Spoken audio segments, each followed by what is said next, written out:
Hello friends, this is S P Singh and welcome to smarter everyday.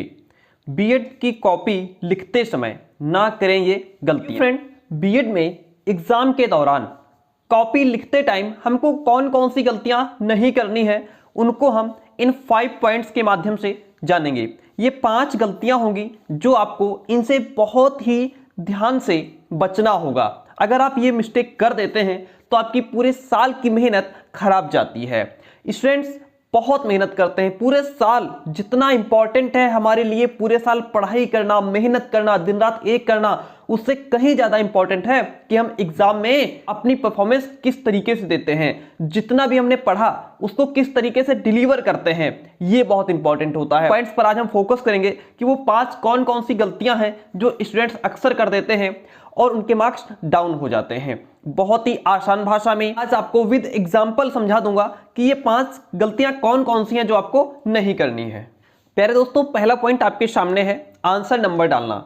BEd में students आ गए हैं, answer number कैसे डाला जाता है, किस तरीके से डालना चाहिए, ये अभी तक स्टूडेंट्स को नहीं आता है। बहुत सारे स्टूडेंट्स हैं जिनको ये चीज नहीं पता है।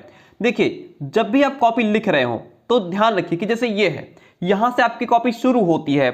आपको ध्यान रखना है कि जो आंसर आपको डालना है, मान लीजिए आपका उत्तर नंबर 5 है या आंसर नंबर 5 है, तो उसको आप यहां से नहीं डालेंगे कि आपने क्या करते हैं स्टूडेंट्स, यहां पे डाल देते हैं उत्तर नंबर 5, है ना, उत्तर नंबर 5 करके यहां पे डाल देते हैं। ऐसा नहीं करना है। जो भी आंसर नंबर आपको डालना है वो क्या करेंगे, आप कॉपी के बीचों बीच यहां पे क्या करेंगे, या मतलब यहीं पे, यहां साइड में नहीं डालना है, इससे बचना है, यहां बीच में डालना है। जो भी आपका उत्तर हो, उत्तर नंबर 5 का या 6, ऐसे बीच में डाल करके उसको आप क्या करेंगे, अंडरलाइन कर देंगे। This is the best way. ये सबसे बढ़िया और अच्छा तरीका होता है।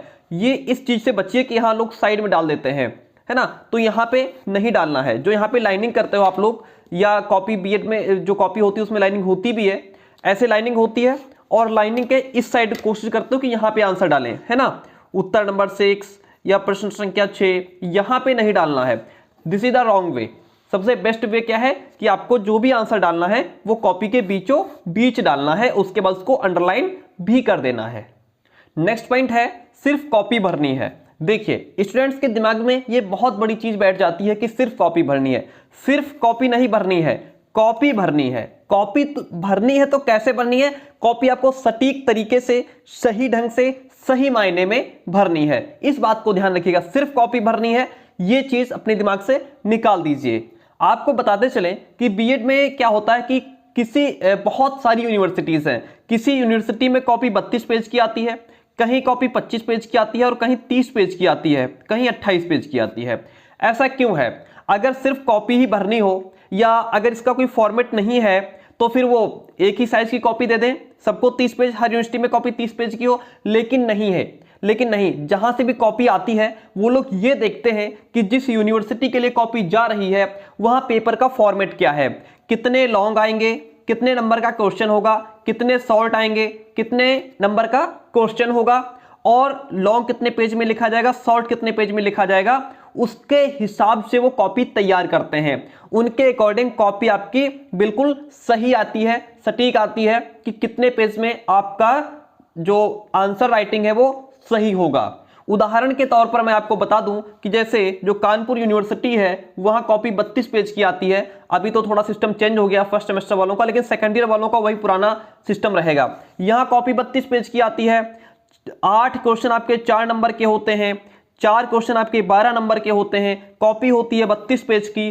तो अब देखिए, यहां पे जो 4 क्वेश्चन, जो ये 8 क्वेश्चन 4-4 नंबर के होते हैं, भाई 4 नंबर में क्वेश्चन आपका है, तो इसको आप क्या करेंगे, डेढ़ से 2 पेज मैंने बताया है, तो 1.5 पेज तो लिखेंगे ही लिखेंगे। जो नीचे आधा पेज बचेगा वहां से आपको आंसर नहीं लिखना है, नए पेज से शुरू करेंगे।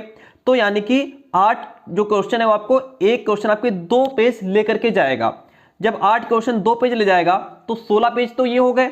और ये जो 12 नंबर में 4 क्वेश्चन है, क्या एक क्वेश्चन को आप 4 पेज में नहीं लिखेंगे? तो 4 क्वेश्चन जब 4-4 पेज में लिखेंगे तो 16 पेज तो ये हो गए, आपको 32 पेज कंप्लीट। अब बताइए, क्या इसमें आप कुछ कम कर सकते हैं? क्या 12 नंबर के क्वेश्चन को 3 पेज में कर देंगे, या 4 नंबर के क्वेश्चन को क्या 1.5 से भी कम कर देंगे? नहीं ना। इसीलिए कॉपी क्या करते हैं, बोर्ड क्या करता है, जहां से भी आपकी कॉपी आती है वो सटीक तरीके से आपके पेपर के फॉर्मेट को समझ करके कॉपी देता है आपको। तो कॉपी आपको क्या करना है, भरनी है, लेकिन सही तरीके से, सही मायने में, सही ढंग से भरनी है। लेकिन सिर्फ कॉपी भरनी है, ये अपने दिमाग से निकाल दीजिए। सबसे बड़ी बात लाइन ड्रॉ की आती है। स्टूडेंट्स को यही नहीं पता कि लाइन कैसे ड्रॉ करनी है। एक्चुअली अगर मैं बात करूं तो देखिए, जो कानपुर यूनिवर्सिटी है जैसे, उसमें क्या होता है कि यहाँ पे आपको स्टार्टिंग में लाइन ड्रॉ मिलेगी, यहाँ पे आपको लाइन ये ड्रॉ मिलेगी, कॉपी में ऑलरेडी होती है, ठीक है। इधर आपको लाइन नहीं ड्रॉ करनी है। सामने क्या होता है कि सामने आप लाइन ड्रॉ कर सकते हैं, लेकिन कुछ स्टूडेंट्स क्या करते हैं, मान लीजिए अगर कॉपी में लाइन ड्रॉ नहीं है तो क्या करते हैं कि उनको कुछ देखना नहीं है, वो सीधे ऐसे रखे और आधा पेज इधर गायब, है ना, आधा पेज इधर गायब और आधा पेज इधर गायब, है ना, ऐसे करके ऐसे खींचते लाइन, आधा इधर गायब, मतलब आधा आधा पेज निपटा दिया और अब यहां से लिखना शुरू करते हैं। भैया कॉपी भरने के चक्कर में मत रहो, कॉपी तो भरनी है लेकिन सही तरीके से भरो, एग्जामिनर को बेवकूफ मत बनाओ। आपने आधा पेज इधर छोड़ दिया, आधा पेज इधर छोड़ दिया, अब आप कह रहे हो अरे मैंने आज कॉपी भर दी। कम से कम ये तो देखो, ये जो खाली पेज आपने खराब किया है इसका भी तो कोई रोल है, इसको भी तो एग्जामिनर देखेगा। तो आप जो कॉपी, जैसे यहां पे तो लाइनिंग आपको ड्रॉ मिलेगी इधर, लेकिन इधर अगर आप लाइन ड्रॉ करें सामने, मान लीजिए कॉपी है और यहां पे आपको सामने लाइन ड्रॉ करनी है, तो इधर ऐसे ऐसे जो है स्केल लग करके लाइन मत ड्रॉ करो, और इधर से उल्टा पड़ता है लाइन ड्रॉ करने में, तो आप कॉपी पलट लीजिए, कॉपी उल्टी कर लीजिए, है ना, उसके बाद आपको आसानी रहेगी। कैसे, मैं दिखा देता हूं। ये हमने कॉपी पलट ली, अब आप क्या करें, यहां से आपको आसानी रहेगी। अब जैसे ये है, अब इसको, इस लाइन को यहां से ले लीजिए, ठीक है, ये जो लाइन आपको दिखाई पड़ रही है ये वाली, यहां से ले लीजिए और इसको ऐसे रखिए, ठीक, ऐसे रखने के बाद बराबर हो गया।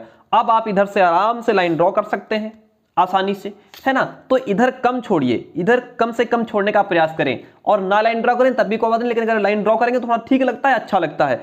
आधा आधा पेज लाइन में खराब मत करो। तो ये पॉइंट आपको समझ आया कि लाइन कैसे ड्रॉ करनी है। प्यारे दोस्तों, हर एक काम को करने की कुछ स्किल्स होती हैं, कुछ आसान तरीके होते हैं जो हम अपनाते हैं। उसी प्रकार से एग्जाम के दौरान भी ये ऐसे कुछ पॉइंट्स होते हैं जिन पर हमें बहुत फोकस करना होता है। मेहनत चाहे जितनी कर लो, लेकिन इन चीज़ों को अगर आपने ठीक तरीके से फोकस नहीं किया तो फिर बेहतर आप नहीं कर पाते हैं। अब फोर्थ वन पॉइंट हमारे सामने है, नया आंसर नए पेज से लिखना है। स्टूडेंट्स क्या करते, अगर शॉर्ट क्वेश्चन है, ज़्यादा शॉर्ट है तो कोई दिक्कत नहीं है, हम यहाँ पे जो है लिखते चले जाएंगे, है ना। शॉर्ट यहाँ जो है बीच में उत्तर डालेंगे और फिर लिख देंगे, फिर एक लाइन छोड़ देंगे या दो लाइन छोड़ देंगे, फिर उत्तर डालेंगे, फिर लिख देंगे, ये शॉर्ट की बात हो रही है। लेकिन अगर क्वेश्चन आपका 4 नंबर वाला था, उसके बाद वो जो 4 नंबर में क्वेश्चन आप लिख रहे थे वो मान लीजिए 1.5 पेज के बाद खत्म हुआ, तो अब आप नीचे से ना लिखें, उसको नए पेज से शुरू करें, ठीक है। या 8 नंबर में था या जो भी था आपका क्वेश्चन, अगर वो जो है आधे पेज में या भले ही आधे से कम में भी खत्म हो रहा है, तब भी आप नीचे से ना लिखें, नए पेज से शुरू करें। तो इस बात को ध्यान रखिएगा। अगर ज्यादा शॉर्ट क्वेश्चन है, 1-1, 2-2 नंबर में है, तो ठीक है आप नीचे शुरू कर सकते हैं, लेकिन अगर 4 नंबर से ऊपर क्वेश्चन है तो आप नया आंसर नए पेज से ही लिखें। डियर फ्रेंड, जो एग्जामिनर होता है वो पूरी कॉपी को रीड नहीं करता है, पूरी कॉपी को सटीक नहीं पढ़ सकता। बस आपका जो क्वेश्चन स्टार्ट हुआ है, पॉइंट है हमारा कि आंसर की स्टार्टिंग और एंडिंग जबरदस्त होनी चाहिए। यानी कि जिस भी क्वेश्चन को आप शुरू कर रहे हैं उसकी शुरुआत अच्छे शब्दों में होनी चाहिए, और जब उसकी एंडिंग दे तब भी अच्छे शब्दों में होना चाहिए। अगर कहीं पे आपने पैराग्राफ चेंज किया है तो उस पैराग्राफ की जो लाइन हो, पहली दूसरी, वो भी थोड़ा ठीक लिखिए, क्योंकि एग्जामिनर यही चीजें रीड करता है। बस वो ऐसे से देखता चला जाता है कि बच्चे ने स्टार्टिंग में क्या लिखा, एंडिंग में क्या लिखा है, बीच में आपका जो भी हो वो चल जाता है, क्योंकि इतना डीपली रीड नहीं करते कॉपी को। इस बात को ध्यान रखिए कि आंसर की स्टार्टिंग और एंडिंग आपको जबरदस्त देनी है। प्यारे दोस्तों, क्लास कैसी रही कमेंट करके जरूर बताइए। एक लाइक, एक कमेंट तो बनता है अगर जानकारी आपको अच्छी लगी हो। थैंक यू, मिलते हैं बहुत जल्दी नेक्स्ट क्लास में।